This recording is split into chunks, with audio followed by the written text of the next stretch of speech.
Hello दोस्तों, तो जैसा कि आप लोग जानते हैं कि हरदोई में हमारी एक बेसमेंट की साइट चल रही है जो कि हमारा 3 मंजिल का प्रोजेक्ट होने वाला है। और आज हमारे बेसमेंट की स्लैब की कास्टिंग होने जा रही है।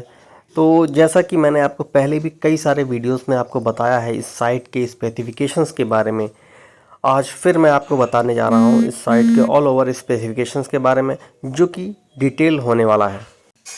तो दोस्तों, सबसे पहले हम इस प्रोजेक्ट के एरिया की बात कर लेते हैं। इसका जो कवर्ड एरिया है वो लगभग 4000 स्क्वायर फीट है। नेक्स्ट हम बात कर लेते हैं कॉलम और बीम के साइज़ की।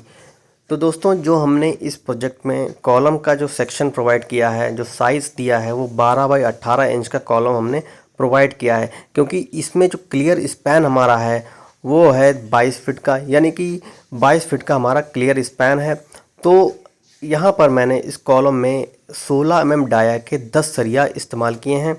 वहीं अगर बीम के सेक्शन की बात करें तो बीम का सेक्शन भी मैंने 12 बाई 18 इंच का लिया है, यानी कि जो डेप्थ है हमारी, जो बीम की डेप्थ है वो 18 इंच की मैंने ली है। तो दोस्तों, अब हम बात कर लेते हैं इस प्रोजेक्ट में यूज़ हो रहे मटेरियल की। तो सबसे पहले मटेरियल में हम बात करते हैं सीमेंट की।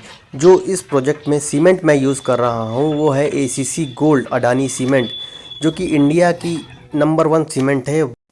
और अगर इस सीमेंट की बात करें तो ये वाटर शील्ड सीमेंट होती है, यानी कि ये सीमेंट हमारी वाटर प्रूफ होती है।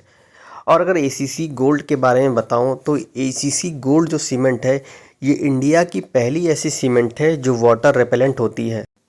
ACC गोल्ड 53 ग्रेड पे आती है, जिसकी वजह से इसकी ड्यूरेबिलिटी और स्ट्रेंथ काफ़ी ज़्यादा होती है। तो मैं आपको सजेस्ट करूंगा कि कोई भी कंक्रीटिंग का वर्क है, चाहे वो कमर्शियल के लिए हो चाहे रेजिडेंशियल के लिए हो, आप ACC गोल्ड सीमेंट आप लोग लगा सकते हैं। सेकेंड मटेरियल के बारे में बात करता हूँ, वो है हमारा रीइंफोर्समेंट, यानी कि सरिया। अगर इस प्रोजेक्ट में यूज़ हो रहे सरिया की बात करें तो हमने इस प्रोजेक्ट में टाटा टिस्कॉन का सरिया हमने इसमें लगाया हुआ है। टाटा टिस्कॉन सरिया जो कि जाना जाता है अपने सुपीरियर स्ट्रेंथ के लिए, जिसकी डक्टिलिटी सबसे ज़्यादा होती है। और इसमें अगर कोरोजन की बात करें तो ये कोरोजन रेजिस्टेंस भी होता है हमारा टाटा टिस्कॉन का सरिया। तो दोस्तों, अब हम लोग बात कर लेते हैं स्टेयरकेस और लिफ्ट के प्रोविज़न के बारे में जो इस बिल्डिंग में प्रोवाइडेड है एज़ पर डिज़ाइन।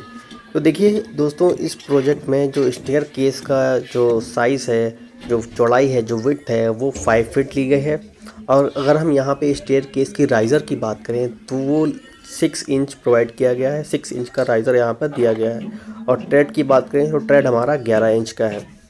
और वहीं अगर लिफ्ट के प्रोविज़न की बात करें तो यहाँ पर जो लिफ्ट के शैफ्ट का जो साइज़ है वो लिया गया है 5 feet 11 inch by 5 feet 3 inch. तो ये हमारा एक लिफ्ट पिट का साइज़ है यहाँ पर। और ये जो लिफ्ट है हमारी, ये स्टेयरकेस के बीच में रहने वाली है।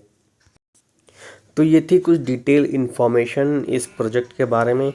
तो अभी हमारी स्लैब कास्टिंग कंप्लीट हो गई है, ऑलमोस्ट कंप्लीट होने वाली है, लगभग थोड़ा सा एरिया बचा है। और ये सामने स्टेयरकेस प्रोवाइड किए हैं रोड लेवल से बेसमेंट की स्लैब पे आने के लिए, जिसका जो राइज़र है वो 8 इंच का है और जो ट्रेड है हमारा वो 11 इंच का है। तो अभी फ़िलहाल शाम का वक्त हो गया है, शाम के 6 बज गए हैं और अभी ऑलमोस्ट यहाँ पर लगभग 1 घंटा लग जाएगा इस पूरी स्लैब को कास्ट होने में। थोड़ा सा एरिया रह गया है। आ जाइए। तो चलिए मिलते हैं अगले वीडियो में। आई होप ये जो मैंने इन्फॉर्मेशन आपको दी है आपको अच्छी लगी होगी, आपके लिए इन्फॉर्मेटिव रही होगी। Thank you.